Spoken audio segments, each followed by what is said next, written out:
ఇప్పుడు నేను మాట్లాడుతున్న వర్తమానం జరిగిపోయి భూతకాలంలోకి జారిపోయింది. నది ఎట్లయితే నిరంతరం ప్రవహిస్తుందో కాలం నిరంతరం ప్రవహిస్తుంది. కాబట్టి పంచీకరణలో ఈ చిత్తు కాలంతో కలిసినప్పుడు అది ప్రవాహ చైతన్యంగా మారింది. ఈ ప్రవాహ చైతన్యం కాలం యొక్క లక్షణం. ఈ చిత్ చైతన్యం సుషుమ్నలో ప్రవేశించే చిత్ప్రకాశ లక్షణం. ఈ తమస్సు అనేటువంటిది జడ ప్రకృతి యొక్క లక్షణం. ఇప్పుడు కళ సముద్ర గంగ. ఎన్ని కళలు జరిగినా మళ్ళీ చంద్రుడు పూర్ణచంద్రుడే. భ్రాంతిలో కళలు ఉన్నాయి కానీ నిజానికి లేవు. అట్లాగే సముద్రం మధ్యలో గంభీరంగా ఉంటుంది, ఏ కదలిక లేకుండా ఉంటుంది. చివరిలో అలలు వస్తూ ఉంటాయి. అలలు సముద్రం కంటే వేరు కాదు. అలలేమో కదులుతూ ఉంటాయి. కదిలినవి ఎక్కడికి పోతాయి? మళ్ళీ ఆటుపోట్లు మళ్ళీ తనలోకి వెళ్తూ ఉంటాయి. కనుక కళల్లో ఇక్కడ కళ ఏ విధమైన కళ? ఆటుకో కళ, పోటుకో కళ. ఆటు పోటు అని మీకు తెలుసు సముద్రంలో. అట్లాగే బ్రహ్మాండం విస్తరించినప్పుడేమో అది విస్తరిస్తూనే ఉంటుంది, అది మళ్ళీ ముకుళించుకుంటుంది. ఇదే కళ. బ్రహ్మాండం ఏర్పాటైనప్పుడు బిందు రూపంలో ఉండి విశ్వరూపం అవుతుంది.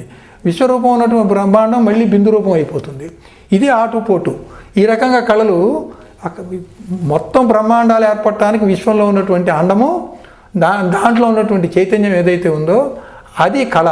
అది సముద్ర గంగతో పోల్చినటువంటి చైతన్యం. అలాగే పరశివం ఆకాశగంగ. ఈ ఆకాశగంగ ఏంటంటే మొత్తం విశ్వాన్ని నడిపేది, జీవుని నడిపేది కాదు, బ్రహ్మాండాన్ని నడిపేది కాదు, విశ్వకుండలిలో ఉండేటువంటిది విశ్వాన్ని నడిపేది. విశ్వం నుంచి బ్రహ్మాండ పిండాలు ఎప్పుడు రావాలి, ఎప్పుడు రాకూడదని నిర్ణయించేది ఇక్కడ జరుగుతుంది. కనుక ఇది చిత్తు యొక్క పంచకం. చిత్తు యొక్క పంచకంలో ఈ 5 గంగా అనేటువంటి పేరుతో చైతన్యాన్ని మనం చెప్పుకుంటున్నాం. ఇంకొకటి, ఈ గంగా అంటే నీరు, నీరు అంటే నారములు, నారములు అంటే నారాయణుడు, నారాయణుడు అంటే విష్ణువు, లక్ష్మీనారాయణుడు. కనుక అక్కడ నారములలో గంగలో నీళ్ళల్లో ఉన్నాడా విష్ణువు అంటే కాదు, చైతన్యంలో ఉన్నాడు. చైతన్యం అనేటువంటి గంగలో ఉన్నాడు, అంతేగాని నీళ్ళలో లేడు. తమస్సు. ఈ తమస్సులో అర్ధ భాగము శరభాది మృగములైంది. రెండవ అర్ధ భాగం 4 పరకలై పరశముతో కూడి మేరు పర్వతము, కళతో కూడి సువర్ణాదులు, కాలముతో కూడి మందరాదులు, చిత్తుతో కూడి ఇనుము ఉక్కు మొదలైనటువంటి లోహములు. లోహాలంటే ఇక్కడ మరి స్థూలంలో తెలిసిన లోహాలు ఉన్నాయి. ఇక్కడ వీటికి సంబంధించినటువంటి ఉత్పత్తికి సంబంధించినటువంటి పరమాణువు కానీ శక్తి కణం కానీ ఆ శక్తి కణం ఏర్పడటానికి కావాల్సిన తత్వాలు ఇక్కడ చెబుతున్నాం మనం. అది మర్చిపోకూడదు మనం. ఇక్కడ ఇనుము అంటే ఇనుము వచ్చేసిందని కానీ, శరభాది మృగాలంటే అన్ని మృగాలు వచ్చేసినాయి. అంటే సకల జీవుల యొక్క స్థూల శరీరాలే ఈ తమస్సు, సకల జీవుల యొక్క వ్యవహారమే ఇది. అట్లా సకల జీవులు మందరాదులు, కాలము. ఈ మందరాదులు ఏంటంటే తగ్గుతూ ఉంటాయి, పెరుగుతూ ఉంటాయి. ఈ కొండలు. మేరు పర్వతం తగ్గదు, పెరగదు, ఎప్పుడు నిశ్చలంగా అచలంగా ఉంటుంది. హిమాచలం, అచలం. ఇది. ఈ సువర్ణాదులు అంటే ఏంటి? ఇవి మెరుస్తూ ఉంటాయి. అంటే మెరిసేవన్నీ కళ రూపంలో ఉన్నాయి, మెరవనవన్నీ జడ రూపంగా ఉన్నాయి. జడ రూపంగా ఉన్నవి ఇక్కడ పెట్టాం, మెరిసేవన్నీ ఇక్కడ పెట్టాం. ఇక్కడ చిత్తుకి కళ లేదు కాబట్టి ఇవి మెరవవు, కానీ ఉత్పత్తి అవుతాయి. ఈ విధంగా ఇది పృథ్వీ పంచకంలాగా ఈ తమస్సు యొక్క పంచకాన్ని చెప్పబడింది. కనుక ఇప్పుడు పంచీకృతమైనటువంటి ఈశ్వరుడు ఈ పిండాండ బ్రహ్మాండాల్లో జరిగేటువంటి వ్యవహారం మొత్తానికి సంబంధించినటువంటి 25 తత్వాలతో కూడి ఉన్నాడు. ఈ మిగతా 24 తత్వాలతో కూడినటువంటి పరబ్రహ్మ సృష్టిలో ఉంటాడు. పంచీకృత బ్రహ్మ. పరశివుడు పంచీకరణ అయ్యాడు. వీడిని కూటస్థం చేశాం. అప్పుడు ఈ 24 తత్వాల నుంచి ఈ పరబ్రహ్మని వేరు చేస్తే పరబ్రహ్మే పరశివుడు అవుతాడు. వీడు పరబ్రహ్మ అనే పేరు ఎప్పుడుంది? జ్ఞాత అనే పేరు ఎప్పుడుంది? పిండాండంలో మిగతా 24 తత్వాలతో కూడితే జ్ఞాత. 24 తత్వాల నుంచి విడుదల పొందితే కూటస్థుడు. పిండాండంలో వ్యష్టి కూటస్థుడు.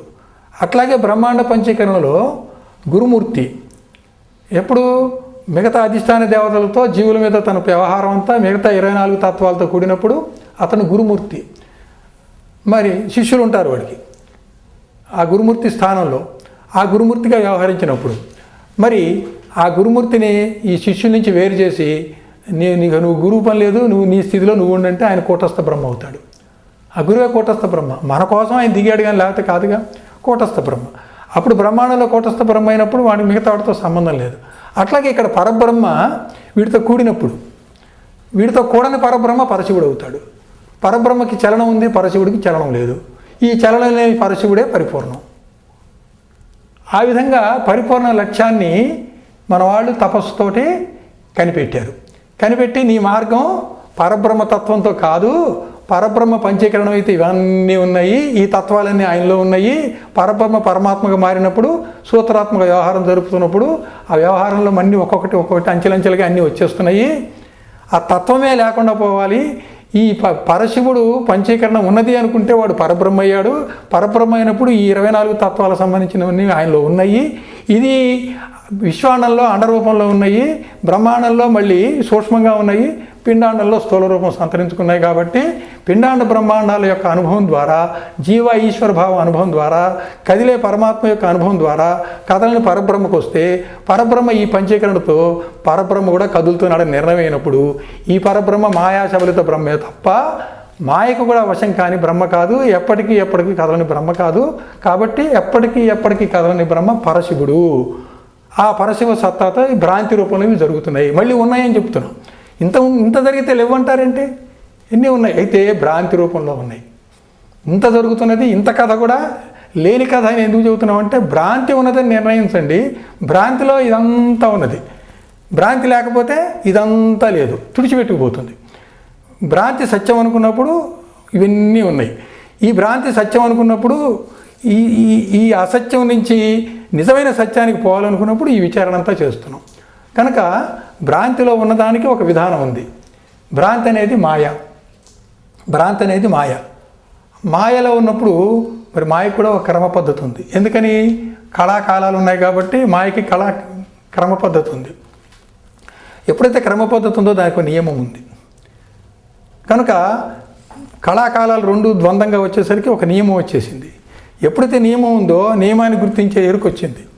ఎప్పుడైతే ఎరుకొచ్చిందో ఇవన్నీ ఒక నియమానుసారంగా కలుగుతున్నాయని నీతిని గుర్తించింది. నీతిని ఎప్పుడైతే గుర్తించిందో ఆ గుర్తించిన జ్ఞానం దీనికి వచ్చింది. ఎప్పుడైతే జ్ఞానం వచ్చిందో తన జ్ఞానానికి తాను పొంగిపోయి ఆనందపడింది. అప్పుడు రాగం వచ్చింది. కనుక కళాకాలము నియతి మా యొక్క 3 గోడలు. ఈ 3 గోడల ద్వారా దానికి సంబంధించినటువంటి జ్ఞానము చిత్ ద్వారా వచ్చింది. ఎప్పుడైతే చిత్తు ద్వారా వచ్చిందో దానికి ఆ విద్య సంబంధించినటువంటి అహంకారం వచ్చింది, కించిత్ అహంకారం వచ్చింది. ఆ అహంకారం పేరే రాగము. ఇప్పుడు మాయ యొక్క ఇతర అవతారాలు ఏమిటి అంటే ముందు మాయ ఉన్నది, మాయ వల్ల కళ వచ్చింది, కళ తర్వాత మాయ వల్లనే కాలం వచ్చింది, మళ్ళీ మాయ వల్లనే నియతి వచ్చింది, కళాకాలము నియతి ఎరగబడినదే విద్య, ఎరగబడినదే జ్ఞానము, జ్ఞానం వల్ల తనకి అహంకారం వచ్చింది, అహంకారం వల్ల అది రాగంగా మారింది. కనుక మాయ దేని చేత తయారయ్యింది అంటే కళా, కాలము, నియతి, విద్య, రాగము. ఈ 5 మాయ యొక్క పంచకంచుకములు. పంచకంచుకాలు అంటే ఏంటి? కంచుకం అంటే జాకెట్స్ అన్నమాట. జాకెట్స్ అంటే ఏంటి? తొడుగులు అంటే ఆవరణలు. కనుక మాయలో ఉండేటువంటి ఆవరణలు ఏమిటి అంటే ఈ 5. మాయ పనిచేస్తుందంటే ఈ 5 రూపాల్లో పనిచేస్తుంది. ఈ 5 రూపాల్లో పనిచేస్తుందంటే అక్కడ నియతి అనేది మాయలో ఉంది కదా. ఒక మానవుడు పుట్టాడు, బాల్య కౌమార వృద్ధాప్యం ఇవన్నీ ఉన్నాయి. సూర్యుడు ఉదయిస్తున్నాడు, రోజు తూర్పును ఉదయిస్తున్నాడు, ఇంతకాలానికి అక్కడికి పోతున్నాడు. లేదు కాలం తేడా వచ్చింది ఋతువును బట్టి, మళ్ళీ ఒక పంచాంగం రాస్తే ఆయా ఋతువులు అదే కాలంతో చేస్తున్నారు. ఓసారి గోళాలు తిరుగుతున్నాయి, ఒక గోళానికి ఒక గోళం ఒక నీడ అడ్డం వచ్చింది, గ్రహణం. దాన్ని కూడా మనం లెక్కలేసి కాల నిర్ణయం చేసి గ్రహణం ఎప్పుడు వస్తుందో చెబుతున్నాం. అది నియతి ఉంటేనే చెప్పాం కదా, లేకపోతే చెప్పలేదుగా. కనుక ఆ నియతి కూడా భ్రాంతిలోది, నియతి కూడా మాయకి సంబంధించింది. మాయకి సంబంధించిన నియతి ఉండబట్టే మనం ఇన్ని రోజులు ఇన్ని పటాలు పెట్టుకొని ఇంత క్రమ విధానంగా జరుగుతుందని, ఇంత జరిగింది లేనిది మాయ అని భ్రాంతి అని మళ్ళీ చెప్తాం తేల్చి. మాయ నుంచి విడుదల పొందాలంటే మాయా కార్యాలు తెలియాలి. మాయని మాయగా మీరు ఎప్పుడైతే గుర్తిస్తారో అప్పుడు మాయమైపోతుంది. మాయ నుంచి మీరు విడుదలవుతారు. మీరు విడుదలవుతే అసలు మీరే ఉండరు. మీరు ఉన్నారనేటువంటి అహమే మాయ వల్ల వచ్చింది. ఆ రాగం కళాకాలము నియతి, విద్యా రాగం వల్ల అహం వచ్చింది. అహాన్ని గుర్తించే జ్ఞానం వచ్చింది, అదే విద్య. ఈ 2 రావడానికి ముందు మాయ 3టితో తయారైంది. ఏదది? కదలికలు, కళ, కాలము. 3వది ఈ 2టికి సంబంధించి నియమం, కళాకాలం, నియతి. ఈ రకంగా పంచకంచకాలతో వచ్చినటువంటి మాయ అహంని ఎప్పుడైతే సృష్టించిందో అహం యొక్క సృష్టికి సంబంధించి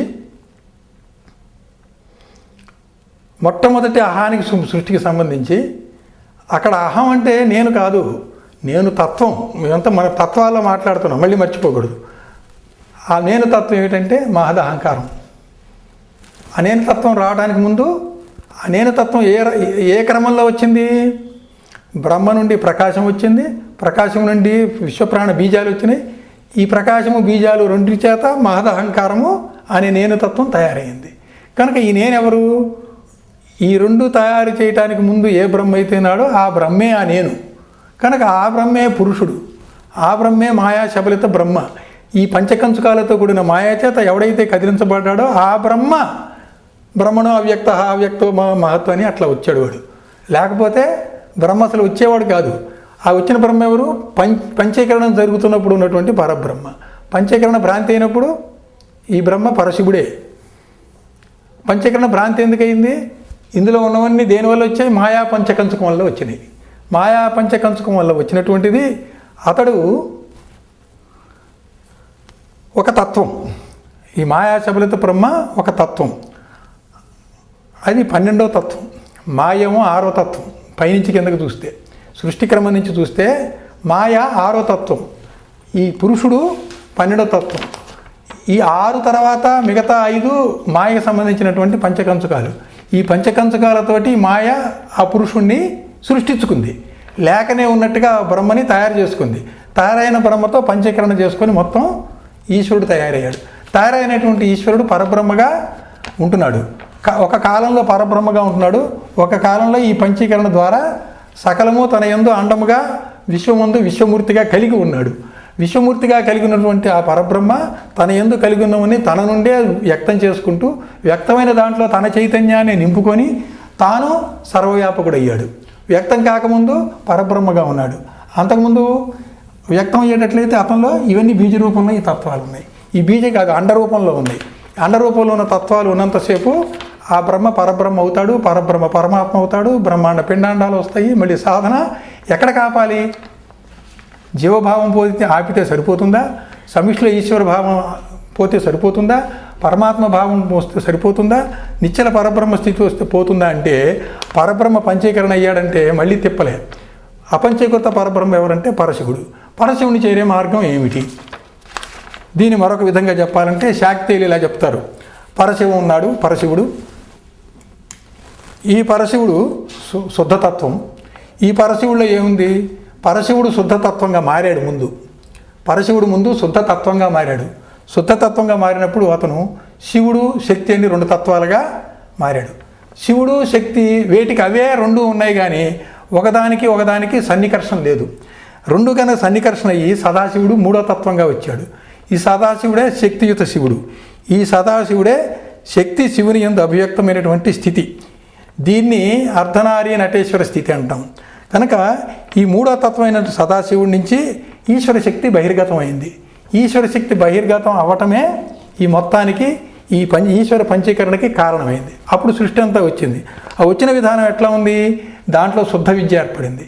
ఈ శుద్ధ విద్య ద్వారా, శుద్ధ విద్య ఏంటంటే మాయా పంచకంచకంలో ఉన్నటువంటి విద్య కాదు, దానికంటే ముందు ఒక శుద్ధ విద్య వచ్చింది. ఆ శుద్ధ విద్య నుంచి ఈ శుద్ధతత్వం, శుద్ధము అశుద్ధము కలిసినటువంటి ఒక సమ్మిళితమైనటువంటి తత్వం శుద్ధాశుద్ధ తత్వంగా మారింది. ఈ శుద్ధ తత్వం అంటే ఏమి కాదు, పరాశక్తి. ఈ పరాశక్తి ఏమిటి? లేనివన్నీ కూడా ఉన్నట్టుగా ప్రేరేపించి రప్పిస్తుంది. లేనివి అంటే ఏంటి? స్థూలంగా సూక్ష్మంగా నీ దృష్టిలో లేవు, కానీ అవి అండ రూపంలోనో బీజ రూపంలో ఉన్నవే. వాటిని అంకురింపజేస్తుంది పరాశక్తి. ఆ రకంగా పరాశక్తి ముందుగా మాయని పుట్టించింది. మాయ నుంచి కాలము, కాలము నుంచి కళ నుంచి నియతి, కళాకాలము నియతులని కూడా మాయని ఒక 3 గోడలు పెట్టి బంధించింది. దాంట్లో అహం యొక్క తత్వం వచ్చింది. అహం యొక్క తత్వం విమర్శ అయినప్పుడు విద్యారాగం కలిగినాయి. విద్యారాగం 2 కలిగేసరికి 5 మాయ యొక్క పొరలు కలిసి ఒక పురుషుణ్ణి లేకనే ఉన్నట్లు తోపింపజేసింది. ఆ పురుషుడే బ్రహ్మము, ఆ పురుషుడే పరబ్రహ్మము. ఆ పరబ్రహ్మం నుండి అవ్యక్తం నుండి మహత్తు కలిగింది. మహత్తు నుంచి సమిష్టి అహంకారం వచ్చింది. కనుక ఈ 15వ తత్వం అయినటువంటి సమిష్టి అహంకారం నుంచి 16వ తత్వం అయినటువంటి మనసు వచ్చింది. ఈ మనసు నుంచి పంచ జ్ఞానేంద్రియాలు, పంచ కర్మేంద్రియాలు, పంచ తన్మాత్రలు, పంచభూతాలు వచ్చినాయి. ఇవన్నీ కలిపి 36 తత్వాలు. కింది నుంచి సాధకుడు ప్రయాణం చేస్తే పరశివం అనేది 36వ తత్వము. మనకి పెదకందార్థంలో పరశివుడు అని వస్తుంది. పరశివుడు అని వచ్చినప్పుడల్లా లేకపోతే 36వ తత్వం అని వస్తుంది. 36వ తత్వం వస్తే మనకి ఏంటది? అపంచీకృత బ్రహ్మ ఎవరైతే ఉన్నాడో వాడు. మనం పొందాల్సిన గమ్యం అదే పరిపూర్ణం. ఆ పరిపూర్ణాన్ని నిర్ణయించడం ఇప్పుడు జరిగింది. ఆ పరిపూర్ణాన్ని చేరుకోవాలంటే ఈ చైతన్యాన్నే మరో పేరుతోటి ఎరుక అంటాం. చెప్పాను నేను. ఈ చైతన్యాన్ని ఎరుక అంటాం. కనుక ఖండఖండాలుగా ఉన్నటువంటి ఎరుక, ఏ జీవుడికి ఆ జీవుడిగా ఉన్నటువంటి ఎరుక, దీని కనుక విభాగించేటట్లయితే ఒక రీగ్రూప్ కనుక చేసేటట్లయితే మలినంగా స్థూలంగా ఉన్నదంతా కూడా మలినపుటి ఎరుక, కేవలం దైవీ శక్తులుగా ప్రేరణ శక్తులుగా ఉన్నదంతా కూడా కేవలపుటి ఎరుక, చిత్తు జడము రెండు కలిపి చిజ్జడంగా తయారైనటువంటి మానవుడిగా ఉన్నటువంటి మిశ్రమపుటి ఎరుక.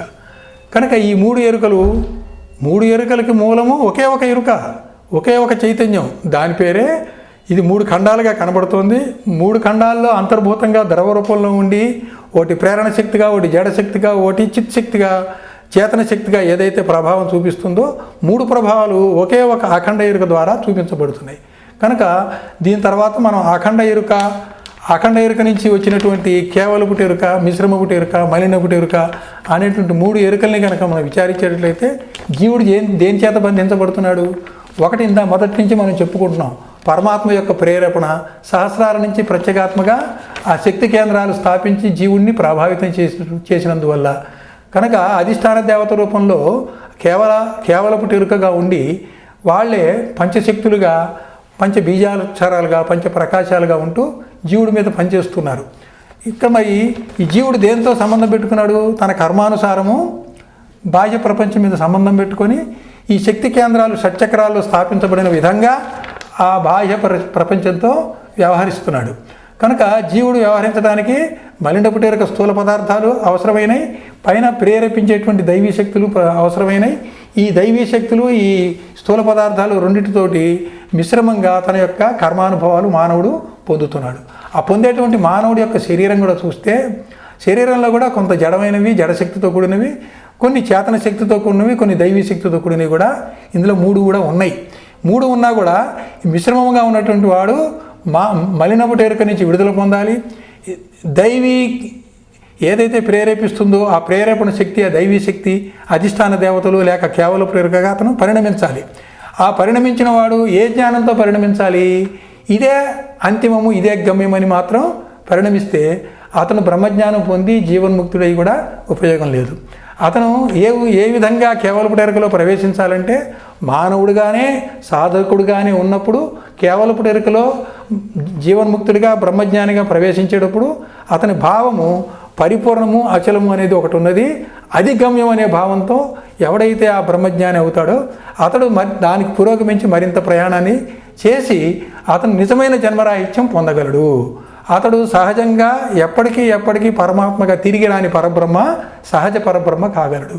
దానికోసం ఈ ఈశ్వర పంచీకరణ మీకు కొంత అద్వైత మత సిద్ధాంతానికి, అచల ప్రబోధానికి ఉన్నటువంటి తేడాని చేసి మిమ్మల్ని అద్వైతం గమ్యం కాదు, అచల పరిపూర్ణం గమ్యము, ఇది మీకు లక్ష్యము, ప్రయాణము ఆ రకమైనటువంటి దృక్పథంతో ఈ జీవుడు చెయ్యాలి అనేటువంటిది మనకు అవగాహన చేయడానికి ఈశ్వర పంచీకరణ అనే పాఠం తోడ్పడుతుంది.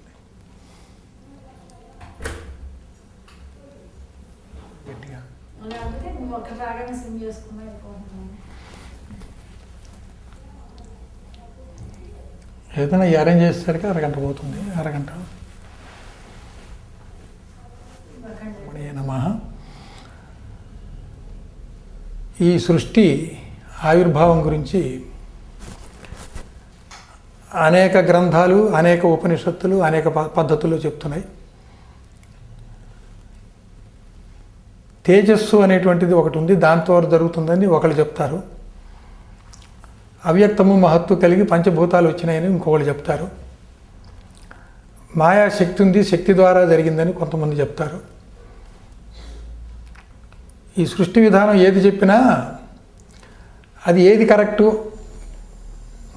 ఏది సరైనది కాదు అనుకోవడం కంటే ఒక బ్రహ్మస్వరూపం ఉన్నది, అది అనంత శక్తి, అనంత జ్ఞానము ఉంది, అందులో సకల అనుభవాలకి ఆధారమైన అనంత ఆనందం ఉన్నది, వీటి ద్వారా అన్నీ జరుగుతున్నాయి,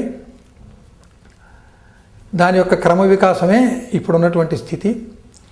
సాధకుడైనటువంటి వాడు ఈ విధానాన్ని తెలుసుకోవడం ద్వారా, ఏ మార్గంలో దిగొచ్చిందో తెలుసుకోవడం ద్వారా, అదే మార్గంలో అతను ఎక్కి సాధన చేసుకొని ఆ విధానంలో ఉన్నటువంటి ప్రతి దశలో ఉన్నటువంటి స్థానాన్ని, తను ఆ పదవిని, ఆ స్థానాన్ని పొందుతూ తాను ఆ స్థానంలో ఉన్నాననే భావనతో, పై దశలో పై స్థానంలో ఉన్న భావనతో కిందవన్నీ తన ద్వారా జరుగుతున్నాయి అనుకుంటూ అట్లా పై దశకి వెళ్ళి చివరికి ఒకే ఒక స్థానమైనటువంటి బ్రహ్మస్థానానికి వెళ్ళి ఆ బ్రహ్మము నేను ఒక్కడే అయి ఉన్నాను, అంతా నేనై ఉన్నాను, నా ద్వారా సకలము జరుగుతున్నాయి, సకలము సృష్టించబడుతున్నాయి అనేటువంటి భావన రావటం అనేటువంటిది ఈ విధానం చెప్పడానికి ఒక కారణం. సృష్టి ఎలా జరిగింది, ఇది రైటా అది రైటా అంటం కంటే సృష్టి జరిగిన విధానము సాధకుడికి మళ్ళీ ఆ బ్రహ్మస్వరూపానికి వెనక్కి వెళ్ళటానికి పనికొచ్చేటువంటి నిచ్చెనగా తెలుసుకోవడం కోసమే ఆ విధానం చెప్పబడింది. ఇదొక స్టోరీ, ఇదొక కథ, ఇదొక సైన్సు, దీని ప్రకారం వాళ్ళు అలా చెప్పారు, వీళ్ళు ఎలా చెప్పారు, తేడా వచ్చింది, ఇందులో ఏది రైట్ అయినా అనవసరం. నీ స్థానం పరబ్రహ్మ స్థానానికి వెళ్ళాలి. దానికి పరబ్రహ్మ ఎలా దిగొచ్చాడు ముఖ్యమైనటువంటి స్థానాల్ని, దశల్ని గుర్తుపెట్టుకుంటే ఈ మధ్యలో ఉన్నటువంటి డొంక తిరుగుడు ఉన్నవన్నీ మనం ఇతర సిద్ధాంతాల ప్రకారంగా ఉన్నది మనం జ్ఞాపకం పెట్టుకోవాల్సిన అవసరం లేదు, పరిగణ తీసుకోవాల్సిన అవసరం లేదంటే అవి అసత్యమని కాదు. ఇప్పుడు మాయాశక్తి పద్ధతిలో పోతే శాక్తేయులు వెళ్ళారు. మరి మనం పిండాండ పంచకంలో చెప్పాం, ఆ ఉపాసన బ్రహ్మోపాసన చేసిన వాళ్ళేమో తత్వజ్ఞులు అయ్యారు. మరి బీజాక్షరాలతో చేసినప్పుడు వాళ్ళకి ఇంకోటి ఏదో పేరు పెట్టాం. తన్మాత్రలో ఉన్నప్పుడేమో మంత్రయోగంతో పోయినట్టుగా చెప్పాం. మరి పంచభూతాలతో పోయినప్పుడేమో మరొక పద్ధతిలో సాధన చేసిన. ఎన్ని మార్గాలు ఉన్నా కూడా గమ్యం మాత్రం ఆ పరబ్రహ్మతత్వము నువ్వే అవ్వాలి అనేటువంటిది. ఆ పరబ్రహ్మతత్వం ఎట్లా నువ్వే అవ్వాలి అంటే కదిలే పరబ్రహ్మముగా అయితే మాత్రం అది గమ్యం కాదు, కదలని పరబ్రహ్మము కావాలి అని. పరబ్రహ్మానికి ఇక్కడ రెండు ఆపాదిస్తున్నాం. ఈశ్వర పంచీకరణ ద్వారా కదిలే బ్రహ్మము ఒకడున్నాడు, ఆ కదిలే బ్రహ్మము యొక్క స్థాయి వరకు కూడా అదంతా భ్రాంతే, అసలు బ్రహ్మము కదలడు, ఎప్పటికీ కదలడు, నీ గమ్యం అది అని ఈశ్వర పంచీకరణలో మనం ఒక నిశ్చయానికి వచ్చాం. అదే ఇప్పుడు మెహర్ బాబా భగవద్వచనంలో ఆయన 1969 దాకా